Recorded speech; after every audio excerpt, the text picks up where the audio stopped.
Photo दिख रहे हैं ना, इधर है लेफ्ट हैंड पे, उल्टे हाथ पे मेरे डॉक्टर भीमराव अंबेडकर, जिनको इस देश का सबसे बड़ा ओहदा है, संविधान निर्माता जिन्हें हम कहते हैं। जिस संविधान की बदौलत आज हमारे बीच 2 विधायक बैठे हुए हैं, सरपंच है, हम नौकरी कर रहे हैं, ये सब इन्हीं के बदौलत है। और इसके पीछे थोड़ा सा जाते हैं तो इधर बहुत बड़ी फोटो है। ये उस समय लड़े जब देश में ये संविधान भी नहीं बना था। इन्होंने रूपरेखा लिखी, लेकिन इन्होंने बिना लिखे ही इनको प्रोफार्म बना के दिया। ये अनपढ़ जरूर थे, लेकिन थोड़ा बहुत पढ़ते थे, समझते थे। मिशनरी स्कूल में भी पढ़े, क्रिश्चियन मिशनरियों को भी इन्होंने छोड़ा, वैष्णव धर्म पे गए, वहां पर भी इन्होंने छोड़ दिया। उसके बाद उनको लगा कि हमारी बहन बेटियों का भी शोषण कर रहा है कोई, और कौन कर रहा है, तो उनको पता चला साला जमींदार आदमी कर रहा है, महाजन आदमी कर रहा है। उन्हें ये सूदखोर बोलते थे, घूसखोर, जिसको हम आज भी बोलते हैं। तो उन लोगों के शोषण से परेशान थे, पढ़ाई छोड़ी इन्होंने, किसके लिए? हमारे समाज के लिए। फिर इन्होंने एक सशस्त्र आंदोलन चलाया, गांव गांव में घूमे, दूरस्थ ग्राम में गए। उस समय, आज तो हमारे पास बढ़िया 4 व्हीलर गाड़ियां मिलती है, मोबाइल भी है। उस समय ना मोबाइल था, ना गाड़ी थी, ना घोड़े थे, कुछ भी नहीं थे। पैदल जाते थे, सैकड़ों किलोमीटर दूर जाते थे, गांव में अंदर जाते थे, लोगों को इकट्ठा करते थे, टुकड़ों टुकड़ों में जाते थे, अपनी टुकड़ियों में जाते थे, लोगों को कन्विंस करते थे, मैसेज देते थे, समझाते, अपनी भीली भाषा में बात करते थे। तब अंग्रेजी हुकूमत चलती थी, ब्रिटिश गवर्नमेंट का शासन था। उस समय भगवान बिरसा मुंडा का जन्म हुआ 1875। आप सोच सकते हो 1875 क्या है? हम तो 50 साल पहले भी यदि सोचते तो कल्पना नहीं कर सकते कि हमारे बोरी में क्या हुआ करता था होगा। आज भी ऐसी परिस्थितियां निर्मित होती है कि हमारे आदिवासी अधिकारी कर्मचारी को कोई भी आके झापड़ मार देता है, हमारे विधायकों को बाहरी लोग हंसते हैं। मैं बता दूं, मजाक नहीं कर रहा हूँ, ये हमारे ही जिले में सम्मान मिलता है। बाहरी विधायकों को भी हंसते, हमारे सांसद को भी हंसते, पीठ के पीछे आगे सम्मान देते हैं, पीठ के पीछे हंसते हैं। देखो कितना बेवकूफ विधायक है, ऐसा बोलते हैं वो। सम्मान सिर्फ समाज देता है, और इस सम्मान भगवान बिरसा मुंडा ने उस समय से चालू किया, अपने आंदोलन के माध्यम से ब्रिटिश हुकूमत को पीछे खदेड़ दिया, सिर्फ लगान के लिए, जल जंगल जमीन के लिए। एक मात्र ऐसा आदमी जिसने बोला उस समय, मात्र 12-13 साल की उम्र में, उसने एक लेटर लिखा था अंग्रेजी हुकूमत को। तब वो मिडिल स्कूल भी नहीं गए थे। उसी समय उन्होंने ब्रिटिश गवर्नमेंट को लेटर लिखा, और उसी लेटर के ऊपर हमारे देश में जो 1908 जिसको हम बोलते हैं CNT एक्ट, वो बना था। ये सिर्फ बिरसा मुंडा के आंदोलन का नतीजा था।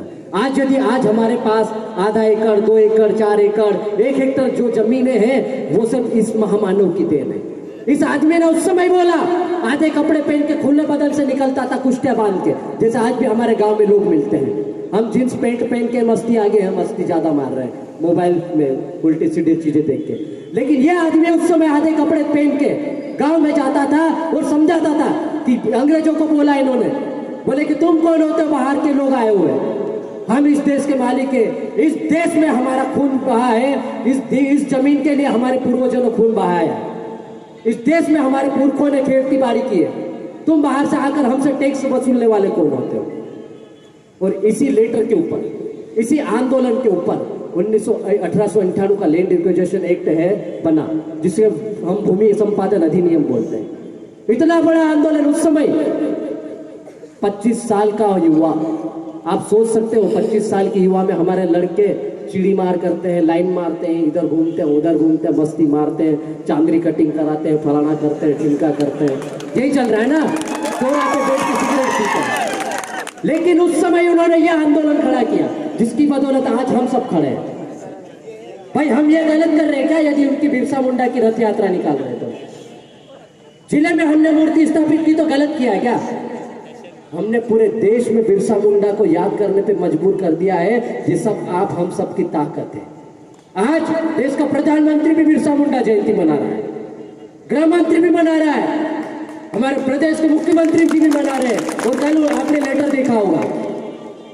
और मैं आपको बता दूं, जहां जितने कर्मचारी अधिकारी आए, थोड़ा सा और खुल जाओ, कुछ नहीं होना है, ट्रांसफर होगा, हम लोग लेते रहते हैं, आप भी ले लेना, ज्यादा से ज्यादा एक आधी बार सस्पेंड हो जाओगे, अच्छा लगेगा। बिरसा मुंडा ने सर कटा दिया, तुम लोग एक आधी बार निलंबित हो जाओगे तो तकलीफ नहीं होनी चाहिए, समझ गए? तो इतनी बड़ी शहादत आपके लिए, और आप एक ट्रांसफर के लिए डर जाते हो। मेरा ऐसा मानना है, हमारे भी जनप्रतिनिधि बैठे हैं, लेकिन सबसे ज्यादा रिजर्वेशन का फायदा आदिवासी अधिकारी कर्मचारी ले रहा है। ये तो सिर्फ 5 साल के नेता है, इनकी 4 दिन की चांदनी है। हमने वोट दिया ऊपर, हमने वोट नहीं दिया नीचे। लेकिन आदिवासी अधिकारी कर्मचारी सबसे बड़ा बेईमान। अरे भाई, जिंदगी भर की नौकरी तू ले रहा है, पेंशन भी ले रहा है, मरने के बाद भी बच्चों को नौकरी देके जा रहा है, और साला समाज के नाम पर 5 रुपए चंदा नहीं दे रहा है, एक दिन गाड़ी नहीं दे सकता तू। शर्म आ जाती है।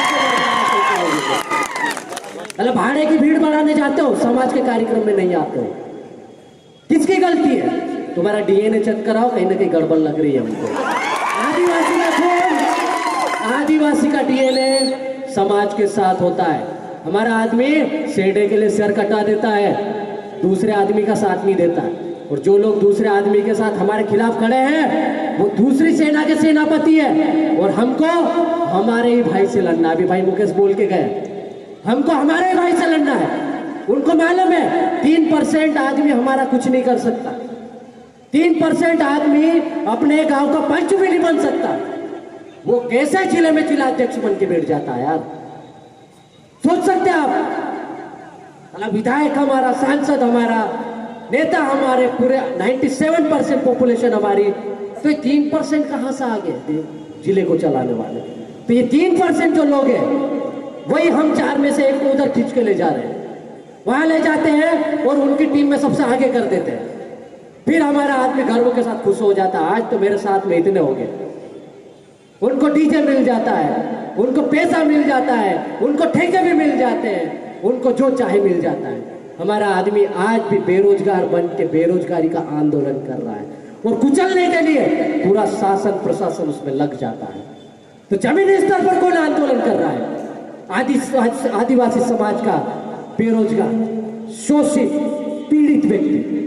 न सिर्फ बेरोजगार युवा की बात कर रहा हूं मैं, यहाँ पर आदिवासी अधिकारी कर्मचारी भी कहीं ना कहीं शोषण का शिकार हो रहा है। हमारा किसान परेशान है, चलो मार्केट में जाता है तो कोई भी थैली छीन के दे देता है, ले इतना रख लेगा। तो तब कहाँ देखते हो तुम, क्या देखते हो? तो मेरा आप सभी से अनुरोध है, समय बहुत कम है, हम तो दिन भर भी बोलते रहते हैं, और जितना बोलेंगे उतना कम पड़ जाएगा। तो यहाँ से यदि आप आए हो तो कुछ लेकर जाना चाह रहे हो, तो मेरा ऐसा मानना है कि ये जो 2 फोटो दिख रही है, ये पूरे देश को चलाने वाली है।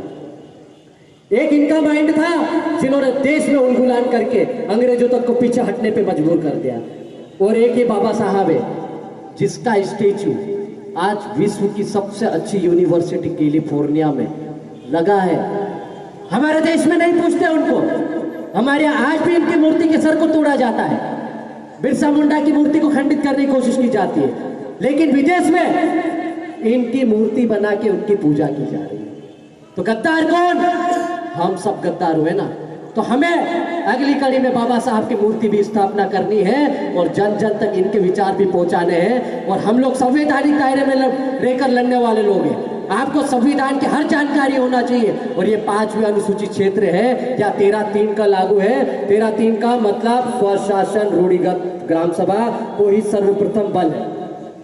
जो ग्राम सभा बोलेगी वही कार्यक्रम होगा देश में, इस गांव में। तो बिना ग्राम सभा के यहाँ की 1 इंच जमीन भी कोई शासन प्रशासन नहीं ले सकता। तो सरपंच पटेल भी थोड़ा तैयार हो जाओ। अभी मैडम बोल के गए कि हमको सामुदायिक भवन बनवाना है, तो जमीन हमारे यहाँ से देनी पड़ेगी। बस स्टैंड के लिए दे रहे हो आप, दूसरों के धर्मशाला के लिए दे रहे हो आप, दूसरों को प्लाट दे रहे हो। आदिवासियों की जमीन गैर आदिवासी के नाम पर लेकर हमारे आदिवासियों को ऊंचे भाव में दे रहा है। लेकिन हमारे समाज के लिए, हमारे समाज के लोगों को देखना, भी गुजरात जा रहे हैं, आधी रात तक वहाँ भेड़ बकरियों की तरह, कुत्तों की तरह हमारे आदिवासी लोग, बहन बेटियां, बच्चे को पीठ पे लाद कर पड़ी रहती है। कोई धर्मशाला नहीं, कोई सामुदायिक भवन नहीं जहां पर उनको व्यवस्था मिले कि वहां रुक के वो 1 रात रुक जाए, पानी पी ले, बच्चों को खाना खिला दे, ऐसी कोई व्यवस्था नहीं बनी। तो इस व्यवस्था में काम करने के लिए हमको हमारे जनप्रतिनिधियों का सहारा लेना पड़ेगा और थोड़ी निगेटिविटी अब हमको भी कम करनी पड़ेगी। क्या है, हम सब एक ही माँ के जने हुए, 2 बच्चे साथ में नहीं रहते हैं, तो ये भी तो हमारे भाई है, थोड़े से दूर के सही लेकिन घर वाले ही है, तो इनको भी पास में लाना पड़ेगा, साथ में लाना पड़ेगा और हमारी लाइन लंबी करनी है हमको, आदिवासी समाज की लाइन लंबी करनी है, क्योंकि जिसका ज़्यादा संख्या बल होगा उसी का देश में राज होगा। ठीक है, तो मैं जाते जाते आपको बिरसा मुंडा का एक वाक्य सुना देता हूँ और उसके बाद अपनी बात विराम रखूंगा। 5 मिनट बोल दूं क्या? हाँ ठीक है। तो एक बार क्या हुआ, बिरसा मुंडा, बहुत आंधी तूफान चल रहा था, तो बिरसा मुंडा वहां से गुजर रहे थे, विश्व प्रसिद्ध मंदिर बद्रीनाथ जी का। तो बिरसा मुंडा जा रहे थे, मंदिर का गेट ताला लगा हुआ था और बाहर भेड़ बकरियां सुअर भी ठिठुर के न, आंधी तूफान में क्या है, अपन ही ठिठुर जाते हैं तो जंगली जानवर भी तो जानवर ही है ना, तो वो भी ठिठुरने लगे। तो भगवान बिरसा मुंडा बहुत ज्यादा भावुक, सेंसिटिव और वैचारिक रूप से परिपक्व आदमी थे, बहुत ऊपर का सोचते थे, जहां हम सोच ही नहीं सकते उस स्तर का सोचते थे। तो उन्होंने देखा कि मंदिर का गेट लगा है और मंदिर तो समाज वालों ने ही बनाया है, देश के लोगों का ही है, तो उन्होंने गेट का ताला तोड़ दिया। ताला तोड़ दिया तो जितने भी वो सुअर थे, जंगली जानवर थे, अपने गाय भेड़ बकरियां सबको अंदर उन्होंने डाल दिया, अंदर चले गए। अब ये बात सब गांव में पता चल गई, अरे क्या हुआ, सुबह हाहाकार मच गया, भगवान बिरसा मुंडा, बिरसा मुंडा बोला उनको, अपन भगवान बोलते, दूसरे लोग नहीं बोलते।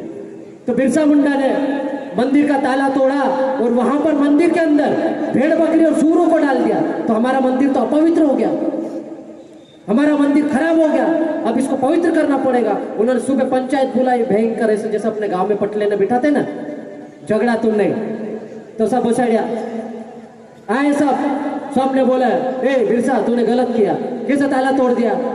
तो उसने बोला, अच्छा चलो ठीक है, तुम जो सजा दोगे मैं सजा मानने के लिए तैयार हूं, जो बोलोगे मैं कर लूंगा, लेकिन मेरी बातों का जवाब दो। उन्होंने पूछा, बोले कि पंडित जी ये बताओ कि धरती किसने बनाई? तो बोले भगवान ने बनाई। अच्छा ठीक है, ये आसमान किसने बनाया? तो बोले वो भी भगवान ने बनाया, ईश्वर ने बनाया। तो चांद सूरज तारे जानवर किसने बनाया? तो बोले ये भी भगवान ने बनाया। तो साले एक ही कारखाने का तो सब माल है, तू भी उसी कारखाने का, मैं भी उसी कारखाने का, सब एक ही कारखाने के माल है, तो ये अपवित्र कैसे हो गया? तो ये लॉजिक था उस समय का। आप लगाओ, आप अभी 21वीं सदी में जी रहे हो, 4G 5G जनरेशन वाले, थोड़ा सा दिमाग लगाओ, यहाँ से खोलो, पेपर भी पढ़ो और इनकी डिक्शनरी खोलो, ये जहाँ नहीं मिलती है, ये सिर्फ अपने कार्यक्रम में मिलती है। ठीक है, तो इसको पढ़ो और जीवन में उतारो और यहाँ से संकल्प लेके जाओ कि देश की अस्मिता, अखंडता को हम बनाए रखेंगे और आदिवासी समाज की संस्कृति को भटकने नहीं देना है। कोई भी आदमी आ जाए, आंडू पांडू कोई भी आ जाए, अपने को दूर रखना, उनको किसी से कोई मतलब नहीं भाई, पादरी से भी मतलब नहीं, पंडित से भी मतलब नहीं, हमारा पुजारा, हमारा पटेल, वही सब कुछ है, वही काम चलाएगा, हमारा देश, हमारा राज। यही संदेश था। बहुत बहुत धन्यवाद, आपने मुझे बहुत समय दिया। जय हिंद, जय भारत। जाते जाते नारा तो लगा दूं ना, बिरसू मुंडू कोणिंचे कोणिंचे अमृत से, है ना।